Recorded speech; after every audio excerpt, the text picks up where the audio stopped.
Ed is a final year PhD student and on the market for those of you who are looking to hire. Yeah, Ed, super excited to hear this and take it away.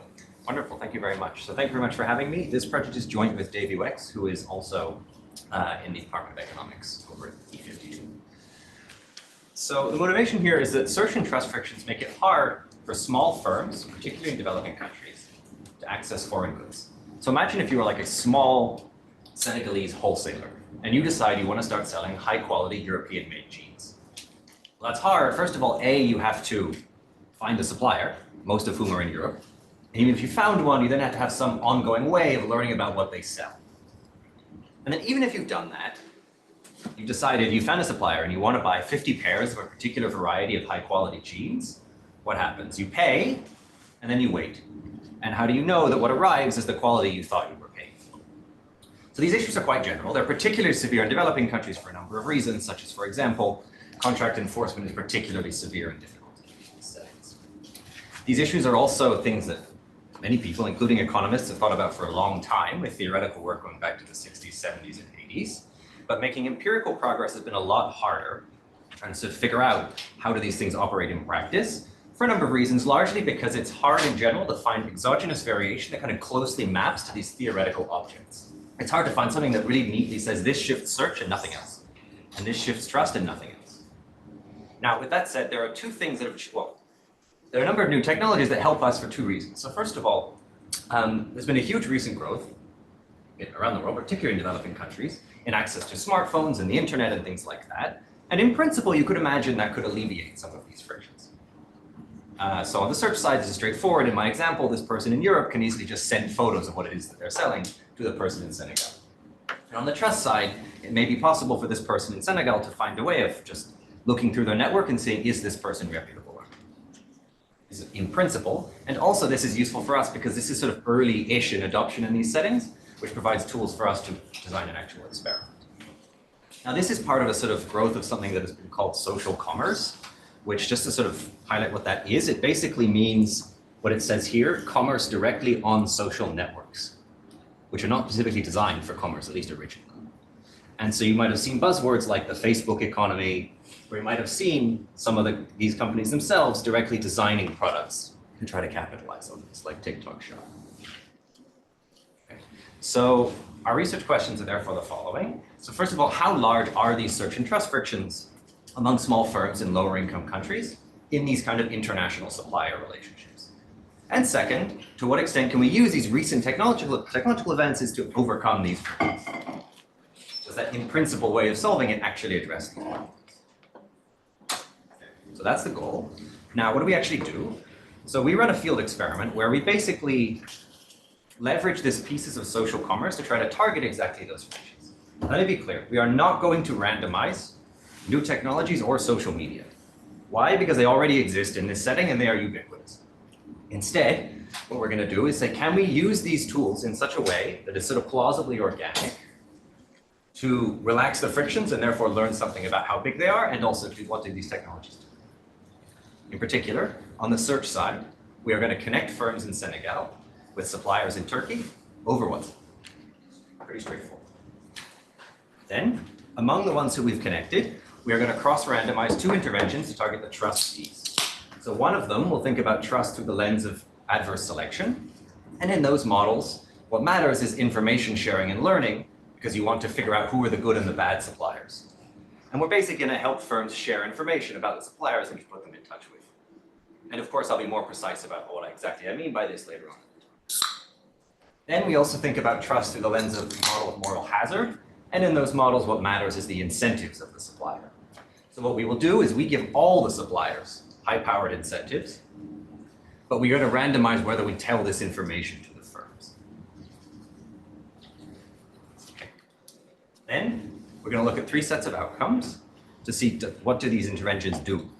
So first of all, to get a revealed preference measure of, does this actually help them access foreign goods, yes or no? What we did is we designed a mystery shopping exercise where basically we trained surveyors to pretend to be customers and to go to these firms and try to buy high quality foreign goods, and then we measure what they sell us. Then, to try to see how does this actually affect their business more generally? We look at, do they develop relationships with these suppliers you put them in touch with? And what happens to their existing supplier relationships? And then finally, we will use standard survey-based measures of sales and profit. A nice feature about the relationship part is we have access to mobile money data from a large mobile money provider, which lets us see real-time transaction data. So we can actually see when they buy things from the suppliers over time. Okay, I won't talk about this today, but in the paper, we then develop a dynamic model of relational contracting, and we use the treatment effects to estimate that model. The purpose of this exercise is to say, if we completely got rid of all of these frictions, what would be the total gains of it? I'm not going to have time to talk about that. Okay, so what do we find? So on this piece of does it help them access foreign goods? Putting the treatments together for now, we find yes, it increases their access to both differentiated varieties and high quality goods. What I mean by that is they are 25% more likely to have the good that our mystery shopper is looking for. Basically, the mystery shopper goes and says something like, I would like a red polo with a big logo and short sleeves, or some description of a product. And they are 25% more likely to have something close to the product that the shopper is looking for. So we interpret this as it increases the set of varieties that they have access to. Then, we then buy the goods, and we then have two tailors come to our office in Senegal and measure the quality of the good on a 50-point scale. And we find that the ones in the treated groups are 32% more likely to be high quality. Now, both of these are driven by the search tree, by which I mean the trust pieces have little effect over and above simply connecting. Now, this is all kind of short run because we do this after 1 to 2 weeks of being in the study. So what happens after? We then look at relationships, and here we find the trust matters a lot. What we find in particular is that basically when the study ends, the group where we only did search largely stop ordering from the suppliers we put them in touch with. Not entirely, but it certainly slows down dramatically. In contrast, the trust groups, those relationships continue all the way through to pretty much today. Now, not every relationship continues, but they are much more likely to do so. Finally, when we look at profit, we see that it goes up, and in fact, it goes up by quite a lot, with effects in the order of 20 to 40%. Remember, of course, these are small firms. And those effects are concentrated in the groups the group that we do all three of the treatments, so both search and both of the trust treatments.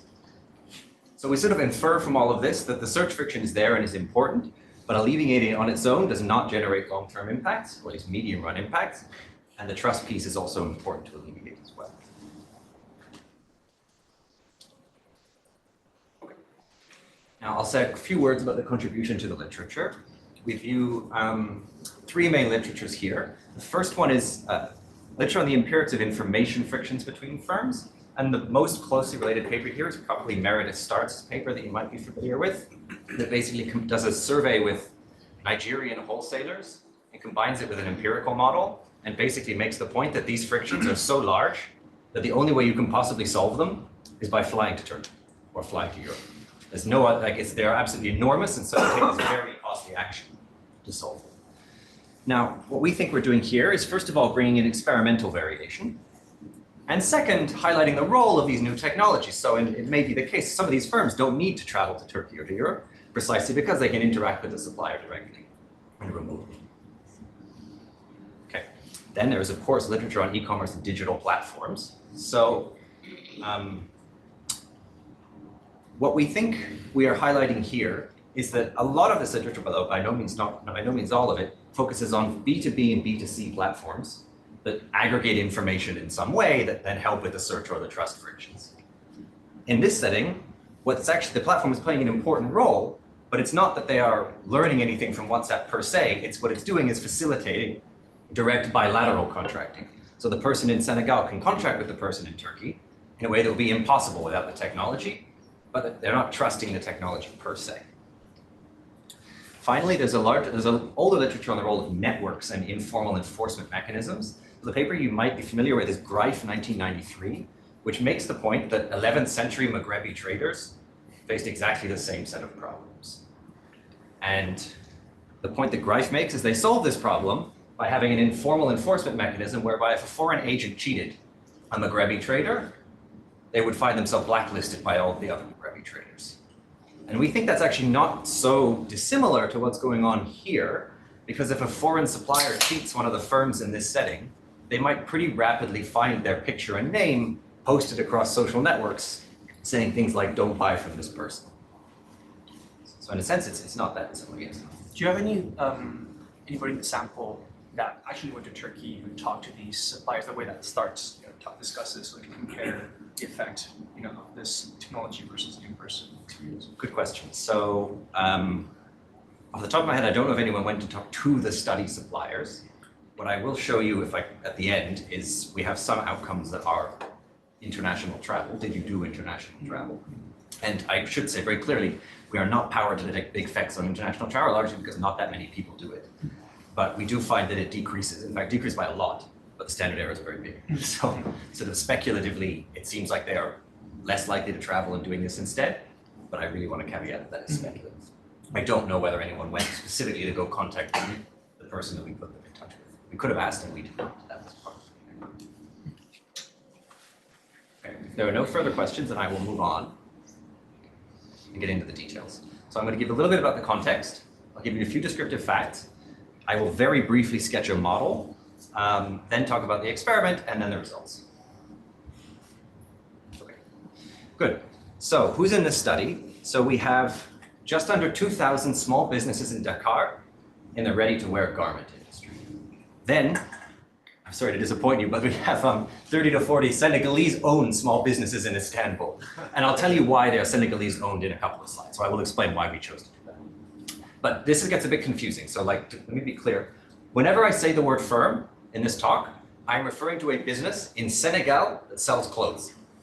Whenever I say the word supplier, I'm referring to somebody in Turkey who exports clothes. So I will use those words a lot through the talk, and that's what I'm talking about. So the firms are like retail shops, and then the suppliers are sending fully made clothes to the retail shops. It's Correct. not like buying components and manufacturing clothes in Senegal. Okay. Correct. So their technology involves no transformation. Okay. It's buying and reselling. Okay, got it. Yeah. And in fact, a third of them will be wholesalers in Senegal, but Right. it's the same basic principle. Right, got it.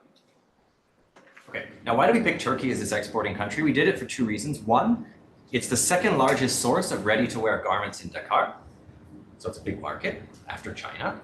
And second, there's a well-known quality premium in this setting. It is well understood in this setting that Turkish-made goods are on average higher quality than Chinese-made goods. And that creates exactly this issue that that firms are worried about. They're going to pay a quality premium, and what's going to arrive is not the quality they thought they were getting. And I'm going to be referring a lot to this issue of Turkey needs quality. So I really want to sort of emphasize this. So what we did is a very simple exercise.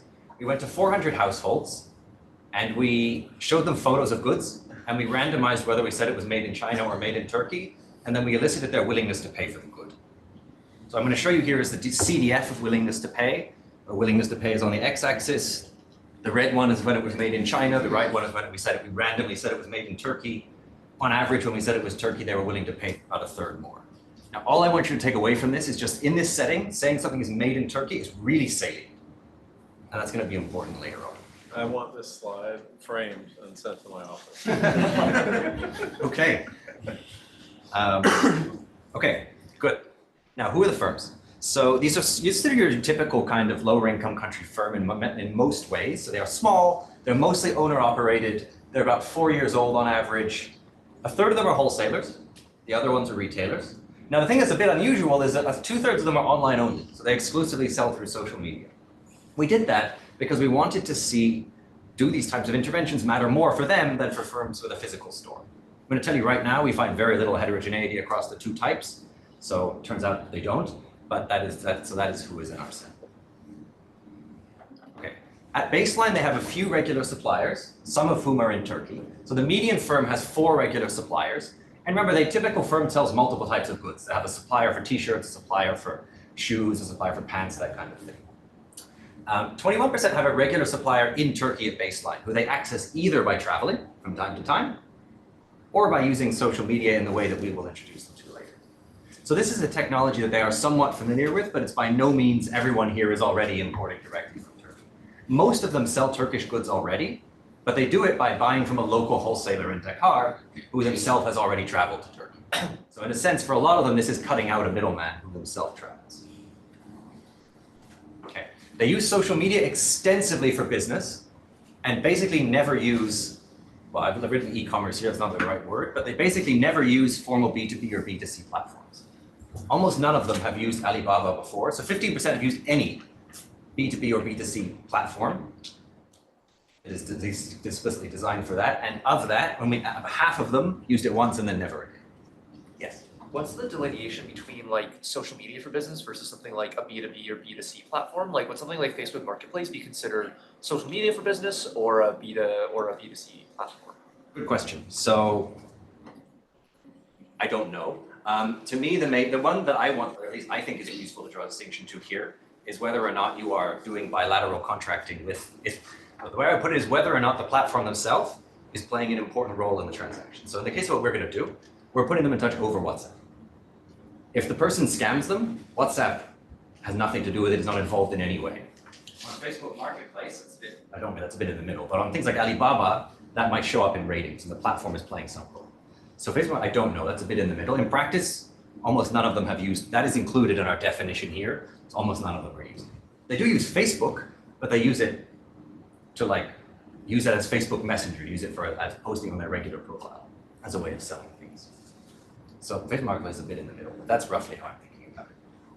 Marketplace, I think, has ratings. Yeah. Yeah. Okay, so that is the distinction that I would draw, at least in this setting. But basically none of them are using that.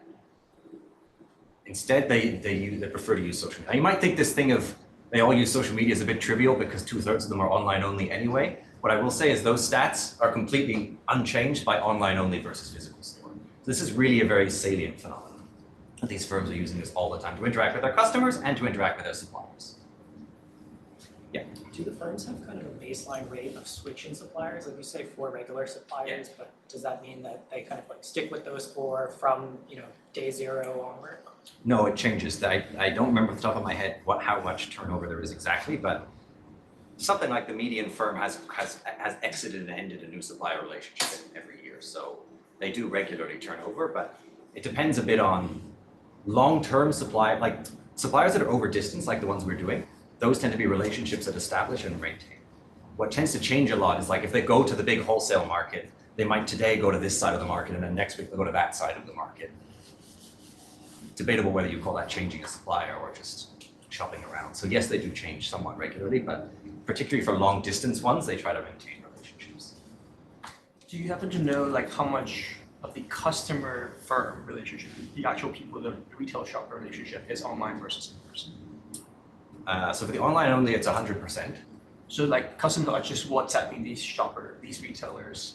Yeah, so I will show you what they basically do is they advertise you. They have enormous WhatsApp groups where they advertise to their customers. And they also use something called WhatsApp status that is not used very often in the US, but is a way of showing it's sort of an ongoing, it's a bit like Instagram sort of stories. And they use that to advertise. And that's the main way they do it. The ones with the store, they do some online transactions, but a lot of them are in the physical. Okay, let me tell you about the main technology we're going to use. We're going to focus on something called supplier WhatsApp groups.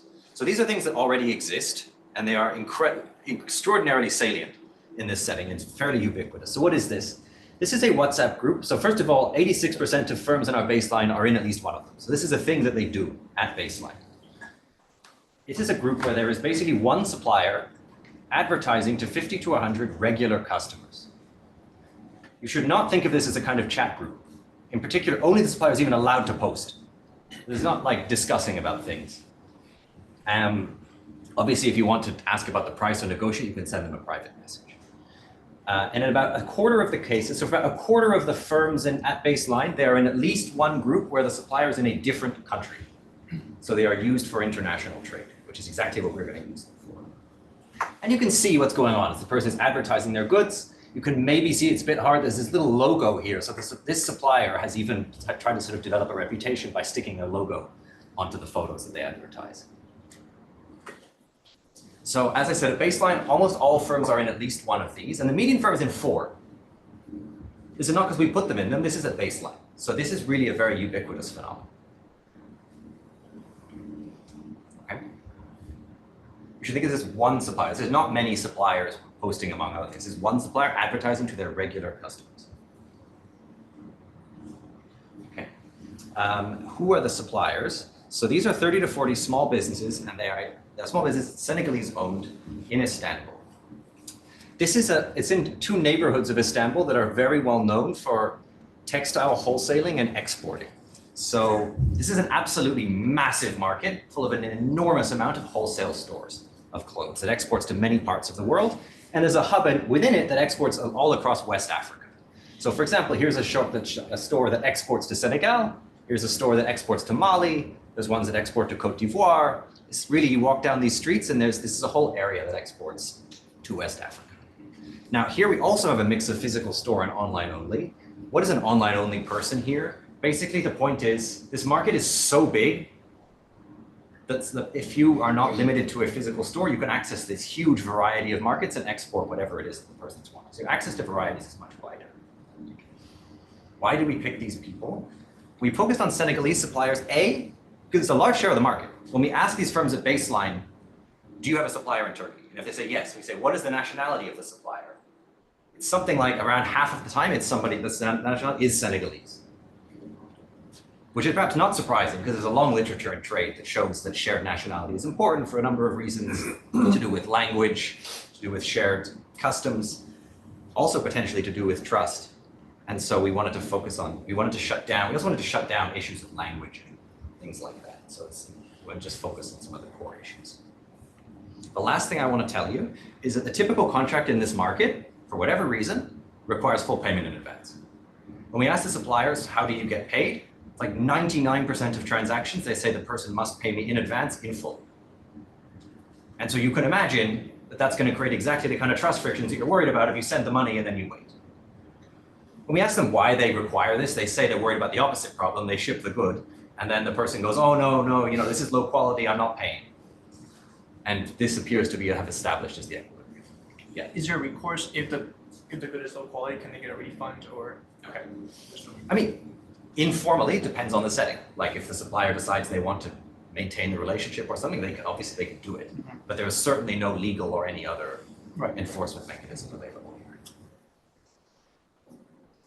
Okay. All right. So I will proceed. So I'm looking at the time. I think I'm just going to give you a one-slide version of the model just to fix ideas. So just to have an idea, so you think of a repeated game where a firm wants to buy a high-quality good from a foreign supplier. And you can think of the foreign supplier can cheat them by avoiding taking some costly action of producing a high-quality good. They can literally just buy a low-quality good and export it. Or if they're a producer, they can use a cheaper technology, whatever. The reason I'm going to go over this is because it will motivate the treatments that we are then going to implement. Okay, and there are three frictions. So there's a search friction. You have to find the foreign supplier. So we set this up in the model as sequential search, but basically you have to pay a search cost to match with a random foreign supplier. Then there's the two trust frictions. So adverse selection, you can think of that as being suppliers are either bad or strategic types. A bad type is always going to cheat. You can think of it as they have infinite cost of not cheating, and so they're always going to cheat endogenously. And that creates a role for learning. You observe over time, as I repeatedly observe that this person has sent high quality goods, they are less and less likely to be a bad supplier. So in those types of models, information sharing and learning will be important. In contrast, in the moral hazard setup, what happens here is because the firm has to pay in advance and you can't verify the quality until arrival, the strategic types are going to cheat unless the value of the future relationship is high enough. So in a one-period game, the foreign supplier will always take the money and produce low quality, and that's it. But in a repeated game, if the future value of the relationship is high enough, then they will behave in order to make sure that these things continue. Isn't there a Reddit forum or something that like these people get reviews on? In other markets, yes. In here, so in some sense, we expected at baseline that there would be. When we ask them, people are not super aware of it. That might be because this is still a bit of an evolving technology. It might be because it's so disaggregated, this market. I don't know there is. That's actually, I would like to look into why. Because we never heard of that, but in other markets that exists for exactly this kind of thing. Like buying handbags here, and lots of Reddit forums where you can figure out which ones are high quality, which ones are low quality. So I would like to look at why actually, because we don't observe it. And in those models, so then basically you have to then give the suppliers incentives to not run away. And we are going to design, the goal is then to design a treatment in an actual experiment to target exactly these frictions in a way that hopefully isolates each of the different pieces. So to target moral hazard, we want to give the suppliers incentives. To target adverse selection, we want to improve information sharing and learning. To target search, we want to just match them. Yeah. So this question might be a little late, but what is like the turnover in the setting itself of like the firms? Like how often do new firms enter in Senegal and leave? Good question. So the average, what I can tell you is I don't know new firm entry. What I can tell you is the survival rate. When we did our follow-up survey 3 months later, 95% of the firms still existed. So 5% died after 3 months. So it's relatively large. Although in this setting, in sort of lower income settings, it's quite normal for firms to shut down, restart, move around. I don't know for online ones because it's so hard to figure out how do you do a census of all the online businesses. So it's very hard to know. But they start and stop often, but over our setting, 95% of them remained after 3 months. So I don't know whether I think that's high or low. I would like to figure out though, there must be some way of, particularly for the online ones. Because you think that'd be pretty important for the last one, right? Like where if you're thinking if the model for trust and moral hazard is something like repeated games, it's the reneging temptation has to be less than or equal to the value of future relationship. Yeah, it does. And on both, yes, absolutely. And if the firm is going to disappear next period, then yeah, absolutely. Okay, so I'll skip the details of the model, but let me now talk about the experiment with the idea that we want to target each of those 3 frictions. Okay. So the first thing we do is we recruit them and we do a baseline survey. There's about 2,000 firms in total. So 80% we randomize it to the search treatment. The other 20% we don't, and that's basically we never touch them again. We don't do anything. So what is the search treatment? It's very simple. So it's exactly those WhatsApp groups that I told you about. For each supplier in the study, we had them create a new supplier WhatsApp group. I'll tell you why we made them make a new one in a couple of slides. But it's basically the same as the one that they regularly operate with their regular customers. Okay, so this is, so each of them manages one group. They focus on one product. So for example, one person might focus on men's clothing. And then the treated firms, we add them to 3 groups that match their sector at random. So we picked 3 so they have a bit of a choice. Maybe they don't like this one, maybe they prefer that one, that kind of thing. We don't tell them anything about who the suppliers are. Well, I'll tell you what we tell them in a moment, but we are very clear we are not vouching for these suppliers in any capacity. All we are doing is putting them in touch. If this is a new group, how do you authenticate this firm? Like, I can be a very bad firm and have a bad reputation and just make a new name, make a new WhatsApp group, and then. So you mean the supplier? Yeah. So let me answer that in 2 ways. So the first way is a nice feature of these groups in the real world outside of our experiment is that they have like 100 customers. So you don't know who those customers are if you're just added to it, but it usually is not. So the fact that this person exists and seems to have customers in it is some evidence that he hasn't done very bad things, although it's not super evidence because you're not even allowed to post it. But at least it's something highlighting it in the real world. In our setting, yes, these ones were newly created for the study, so the firms don't know that. All that we tell them is basically, this is a supplier. We recruited them to our study in the same way that we recruited you to our study. I can tell you they are looking for customers in Senegal, but beyond that, I am not vouching. So they don't know that. Okay, now among the ones who we've connected, half of them we randomize into the adverse selection treatment. The other half are control. What is the adverse selection treatment? What we do is we add these firms to a 4th WhatsApp group. Okay, so they're in 3 with the suppliers. We add them to a 4th one. The 4th one does not contain any suppliers. This is a more regular type of WhatsApp group. What is in this group is 20 to 30 other firms in the same treatment condition who've all been matched with the same supplier. And we tell them the purpose of this group is you've all been matched with Mr. X in Turkey. Okay, and we know that firms are worried about these suppliers. So the goal of this is you've all been matched with the same person for you to talk about this person. If anyone has ordered from Mr. X, we encourage you to share it here. Okay, now to get this kind of going, what we then did is everyone in this group also gets a recommendation call. What does that mean? That means before the study started, we took a bunch of firms who are not in the study, and we paid them to mystery shop from every single supplier. That is, they pretend to be a real customer and they ordered some polos and some dresses. And then we looked at what arrived. Then we have those people call up these firms who are treated and say, oh, hi, I'm a firm like you. I was paid to order from these people. I was satisfied with the quality that I got. We only made the recommendation calls for suppliers where we were very satisfied with the quality, so this always takes the form of a recommendation. We also have this person post a message in that WhatsApp group saying pretty much the same thing. The idea is this hopefully starts a kind of cycle of, look, we're going to help each other. It makes the group not look weird.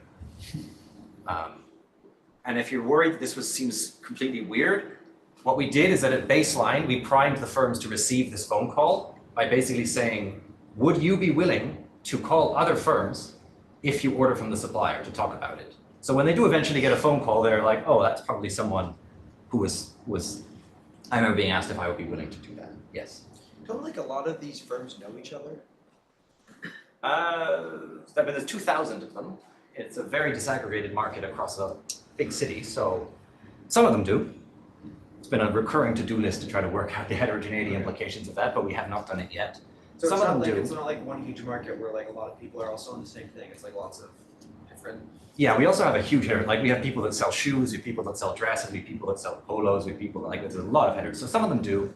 I don't have a super clear answer for you at exactly what implications that has for this, but you should think of this as being pretty disaggregated. So there are like many thousands of online sellers in Senegal as well, of which we have. Not a tiny share, but not the whole market by any means. Okay. Good. Now, among the other trust treatment that we do is among those with the adverse selection and in control, we randomize the moral hazard treatment. What is that?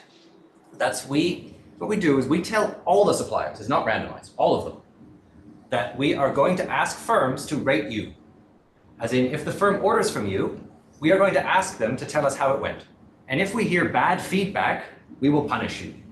And what does punish mean? Punish means, you remember I told you that we made the WhatsApp groups for the purpose of the study? That means we are admins on these groups. So we can easily kick them out and replace them with a supplier from the waitlist. And so that's why we had them do it. And so we made very clear to them that if we hear bad feedback, we will obviously investigate. But unless it's really completely wrong, we will remove them from the study. Which means they lose potentially a lot of new customers, which is exactly what they're looking for. Now, what's randomized? This is to all suppliers. We randomize whether we tell this information to the firms. Okay, so for the firms who are in control here, we just tell them, these are some people in Turkey, we're not involved, we have nothing to do with this. For the ones in this treatment condition, we say, by the way, we've given all the suppliers high-powered incentives, we would like you to rate them. Please tell us if they do something wrong, because we will get involved. Wait, what's that last part? We will get involved? Well, What's we the will get involved. punishment? Yes, and we will punish, we will look into the case. So if you tell us you ordered $300 of polos and what Do you arrives tell is, them about the removal, or do you just say we'll get involved? Or we tell them We'll look into specifically, the specific words that we use, it's a paragraph in which we explain, A, that we've told the suppliers about this, B, that if we hear bad feedback, we will investigate, and then we will remove them from the supplier WhatsApp. We then explain that the suppliers care about this and they're aware of it because they are looking for customers and they might lose 150 to 200 potential clients. So we explain pretty much this. Do you have instances of punishment? This did not happen on the equilibrium path, so we don't. So no, we don't. This did not happen. It did not actually happen, so we didn't have this problem. We had a couple of cases where there was some minor dispute, but it was all usually relatively minor. So the punishment only applies to the people who are randomized to receive this incentive. In other words, the people who are randomized into the moral hazard control can never be punished. They can never be removed. Everyone can be punished. It's So a good punishment. question. So yeah, let me be clear. So first of all, the punishment applies to the supplier. Yeah. And it's because they're all the firms are in this WhatsApp group, the regular one with the supplier. If we kick the supplier out, then all the firms see it. Okay. So actually it would have spillovers if this happened a lot. They might not know why we did this. We don't explain why, but we remove them and replace them with another supplier. They might still So want. you're telling the firms Yeah. that the suppliers have been given the incentive. Correct. That's the truth. Yeah, and we explicitly don't give them the outcomes of these ratings. Yeah. We give them no information. The only goal here is to say the suppliers have incentives. Okay, good. So that's what we do. So that creates 5 equally sized groups: pure control, with whom we do nothing; search only, search, and then the search plus the combinations of the trust treatments. Treatment is balanced along a number of covariates. I won't show you a table. We're going to analyze everything with pretty straightforward treatment control regressions. So for every outcome, we're just going to regress dummies for each of these 4 categories, where pure control is the omitted. We are going to include a couple of controls to improve precision. We pre-specified that we would use this specification. We're going to use the baseline value of the outcome because that predicts the outcome very well and therefore lowers standard errors. And we'll use PDS lasso to basically pick the X's that predict the outcome well and therefore lower the standard errors. Doesn't really matter in practice. All p-values I'll show you are going to be done by randomization inference. And in the paper, we do multiple hypothesis testing adjustments. I'll point out if any of the ones I show you today are relevant from the point of view of that multiple hypothesis testing. But at the end of the day, this is pretty straightforward treatment control comparisons. Okay, good. So what do we do? So the first outcome is after 1 to 2 weeks. So this is pretty short term. A mystery shopper contacts the firm. A mystery shopper is a paid surveyor who works for us, who we have trained to pretend to be a real customer, following a script. They contact the firm, and they basically, so they do this over WhatsApp, and they send a photo of a good, and each good is defined by 5 horizontal criteria. So for example, this is quite hard to see in this one, but this is a pretty generic looking red polo, and the 5 criteria are it's red, it's one color, no large logo, etc. So these are pretty they're meant to describe differentiated varieties and preferences in a way that is unrelated to quality. You can have high quality and low quality red polos. Now they send a photo of the good, they're saying, oh, I'm looking to buy a few polos. Do you have anything like this? I was given your number by the study. We tell all firms at the beginning that we're going to put them in touch with customers, so they don't think it's weird when they get a message from a customer. They also emphasize vertical features. So they say they want it to be high quality from Turkey. Now, again, I want to emphasize, this is a very normal thing to ask for in this setting. So they say, I want to buy a high quality red polo. Do you have something like this? Then we actually buy it if the firm has something that matches greater than or equal to 3 of these horizontal criteria. We pre-specified we would use 3, doesn't really matter, but we buy if they use more than 3. Once we buy it, if we buy it, and it eventually shows up in our office in Senegal, we have 2 tailors, this is them. They come to the office and they assess the quality according to a 50-point detailed scorecard. It was a lot of fun to design. Now, all I'm going to show you today is a dummy for whether or not it's high quality, which is just above the median. And we did validate this thing. Remember before I told you we went to consumers and randomized whether we said Turkey or China? We also had the surveyors carry with them some of these products and show them to consumers and elicit willingness to pay. The ones that are high quality are willingness to pay 35% higher. So we think this is capturing something meaningful about consumer preferences for quality. Okay, so I'm going to show you pretty straightforward outcomes. I'm going to show you a dummy for whether or not they had something that's greater than or equal to 3 criteria, which is trying to capture, do they have access to more varieties? Then I'm going to show you the high quality dummy, and then I'll show you the price. Okay, now how to read this graph. So up here on the top left, this is the control mean. So in pure control, 36% of firms had a good that matched greater than or equal to 3 criteria.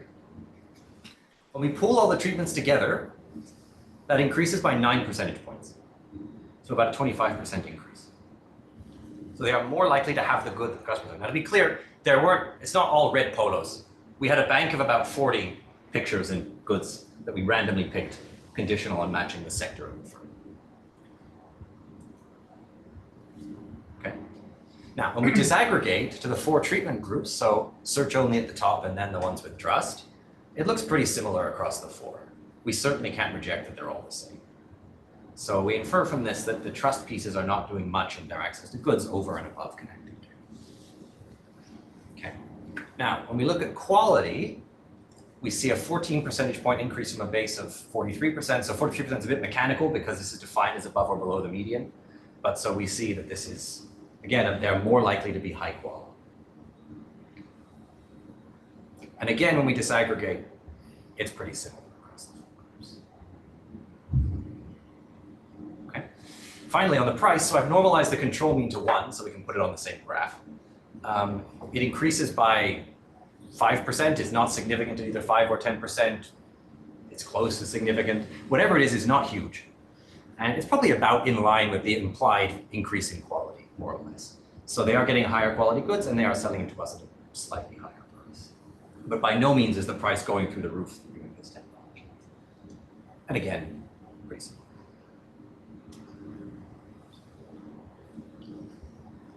Okay. What do we learn from this? So we infer that basically firms are constrained in their access to foreign goods. We infer that because otherwise this wouldn't have done anything. If they can easily access these goods by going to their local wholesaler, then they would have done that. But the fact that they are more likely to sell us high quality goods that we are looking for suggests that alleviating the search friction via these digital connections improves their access. This was not obvious to us that we would find these effects when we ran this study because we expected most of them would be able to access this through their local wholesaler. The fact that they don't suggests that this does meaningfully give them better access. Yeah. I guess, is there heterogeneity across the shoes, shirts, types of clothing here? Like maybe certain types are harder to find that you see. Yeah, that's a great question. I know the heterogeneity by quality. I don't know the heterogeneity by differentiated, so I will look at that. I don't know. The answer is yes, it is, but I don't remember off the top of my head which ones are more likely. I think they're more like, I think the biggest treatment effects are for shoes, if I remember correctly. Okay, now these are small orders. Okay, these are orders of like $20, $30. And there's also guaranteed demand. They have a customer who has walked into the store or has messaged them and said, I want to buy this. So the risk for these firms is not that high, which maybe mean that these trust frictions are not meaningfully binding. And so that, natural questions then, if they're going to actually do something with these relationships, they need to do more than sell $20 here or there. They need to actually develop them into meaningful relationships. And so we're going to look at next, does that actually happen? Okay, so look at relationships and profit. I'm going to show you two sets of data that each have pros and cons. Neither is perfect. So first of all, I'll show you mobile money data, which is we have access to the universe of transactions from the largest mobile money provider in Senegal. Mobile money provider you can think of as being like Venmo, but in a setting where very few people have bank accounts and very few people have credit cards. If you want to do an electronic transfer, this is how you do it. Now, this is good because the fact that the suppliers in Turkey are Senegalese means they use the Senegalese mobile money network, which means we can then take the data and anytime we see the money flowing from a phone number of a firm in the study to a supplier in the study, we will infer that that is a transaction or an order. Now, to figure out how much do they use this, we don't know what share of the market is conducted through this channel as opposed to Western Union, some kind of cash, some kind of formal bank transfer. What we do know is, remember before I told you that we paid these people before the study started to order from the suppliers. We asked them to write down, how did the supplier ask you to pay? 100% of cases, the supplier asked them to pay using this provider of this mobile money. So we think it captures a reasonable share, but the key flaw is it misses the largest transactions. So if you are going to make a very large order, you will use a bank transfer or Western Union or some more formal method. So that is a big drawback. And what it means is that you can sort of see relationships developing, but it's hard to get a sense of the actual total value of this relationship because we miss precisely the biggest ones. Why? Why would you use Western Union instead of OviPay or whatever? Good question. You use it because the fees are usually these types of technologies involve a fixed cost, like physically going to a Western Union place or something like that. And if you're making a large transaction, that typically works out to be cheaper than. There is a 1% fee associated with using the mobile money, which if the transaction is small, it's not worth doing something bigger. But if you're making an order of $1,000, it tends to. So there's a fixed transaction fee at Western Union, and there's a transaction fee per dollar on the mobile pay. So there are variable fees on both, but usually for most of these small informal firms, there is an additional fixed fee of using something more formal, which is dealing with the formal sector. In that they might have to literally go to a Western Union branch that they've never been to before and set up an account. The reason I'm asking is not, it seems to me then that, I mean, that's a cost of using Western Union. So the question is, why would you ever use it for a large transaction? And I'm wondering if there's some sort of guarantee or ability to claw the money back if something goes wrong. Oh, good question. I will look. I think no, but I mean, maybe for some types of very formal transactions there might be. I suspect if they went and said, I bought money from this guy in Turkey, I bought some guy, I suspect Western Union would say we're not involved, but I don't know, so I will investigate. That's very helpful. So I have a question related to that. Do you have a sense of the average amount of money that they spend per order, like usually? Yeah. Because I guess for even like the cost or the fee associated with Western Union to be less than this 1%, you have to make more than $1,000, like $5,000, $10,000 for that to be less. And so are they used to doing that? Like what fraction of the transactions are of this order anyways? Because if you're not missing, I don't know, if you're missing like 1% of the transactions, like 0.5% of transactions, maybe that's not. Good question. So what I can tell you is this. We asked them in our inline survey, did you buy from the study suppliers? And if yes, how did you pay them? What we see is that pretty much everything over $750 was paid through a different chain. So I don't know the exact ways of like, I agree with your point that this seems hard to work out with the numbers that I've given, but that is roughly what we see in terms of what they do. But I will look into why, because I agree with you. I don't know exactly the fees involved in Western Union, and I should. So that's the point well taken. Okay, the second source is we do a survey 3 months later where we ask them a bunch of questions. So the benefit of the first one is it's real time and it's real transactions. It's not self-reported. Benefit of the second one is it's everything, but it is self-reported for the survey. So first I'm going to show you the mobile money. So what is this graph? On the x-axis, you have the number of weeks since the study started. It began at week 0. Okay. On the y-axis, you have the total order value from mobile money aggregated across the 4 treatment groups where we connected. I've omitted pure control because we didn't connect them to any foreign suppliers. Now what you see is over time, they start buying things from the foreign suppliers, and it's pretty similar across the 4 groups, which is probably in line with the mystery shopping results I showed you before. So this is order value from the suppliers you connect them to? Yes. Not total order value. So there's no, you're not accounting for some sort of substitution from other suppliers or? No, we are not, although I will show you survey-based evidence on exactly that in a couple of slides. Yes. So I understand you cannot plot the control because you cannot observe it, but isn't that something that would concern you because you want to see if there's So we can plot the control, and then I can just see does any money flow from control phone numbers to study supplier phone numbers, and it's like one control person bought something once, but it's basically hangs out. right, but like to their own suppliers. Oh no, we don't Okay. know. I mean, we observe transactions, but we don't know who a supplier Right. is. We just see So you they send could- money. In theory, have the same control line going up the same amount, right? Yeah, but this is so the goal here is to say, do they develop with the studies we have put them in touch with? The Yeah. goal is not to see do they buy Diverge. things from suppliers. Yeah. Now, what we do want to know is the diverge is what happens after this. Oh, sorry, why have I put this mystery shopping here? Because basically during the mystery shopping, we are nudging them to go to the supplier implicitly, not explicitly. But if they wanted to try and experiment, they could. So what happens after when we disappear? The search group, not much. It goes up a bit more, but it largely kind of flattens out. Okay. So these don't seem like relationships that are established. This, by the way, is yesterday, which is a benefit of this data. Now, in the trust groups, it looks more like this. It continues with the adverse selection one a little bit less, but it largely continues at a similar rate. So the obvious question is this actually meaningful? So what I'm going to do is pool them together and ask, to formally test this difference. Are these post-study orders higher for the trust ones and the non-trust ones? They are. So we infer that the trust ones are more likely to develop relationships that continue through the two.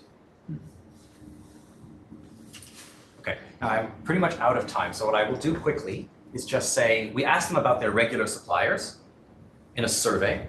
And they tell us basically a decline in purchase from their regular suppliers of the same magnitude as we see an increase from Turkey. So we infer this is pretty much exactly substitution. Then I just want to show you profit. So when we ask them profit over the past 30 days, we find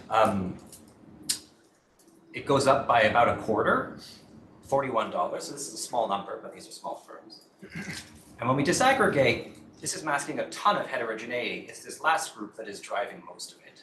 Although I would point out, as anyone who measures profit in these settings knows, this stuff is super noisy.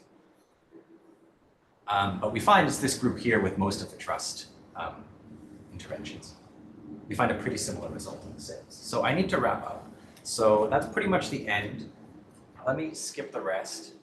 The takeaways that I have for you are, first of all, search frictions matter, and alleviating them improves access to foreign goods. That's what we saw from the mystery shop. But alleviating search alone does not create a lasting impact. In particular, alleviating trust simultaneously does. That's what we saw from the mobile money data, and also from the profits. And that these digital tools can be used to achieve this. Now, a natural question is, why doesn't this already happen? Why can we do anything here? What we find is that basically, look, social media makes these treatments feasible. It doesn't make them cheap. Coordinating action from like 150 to 200 firms is generally quite hard. Enforcing it only works because we can enforce it. But it is currently happening. So these features are being added directly onto social media platforms to do things like provide ratings. And access to digital technologies continues to grow. When we did our pilot, many fewer firms were using these technologies relative to even when we did the actual study. So this is changing pretty quickly. And our hope is that some of these benefits will be able to be unlocked. So I'm going to end there. Thank you very much for all of the comments and feedback. I really appreciate it.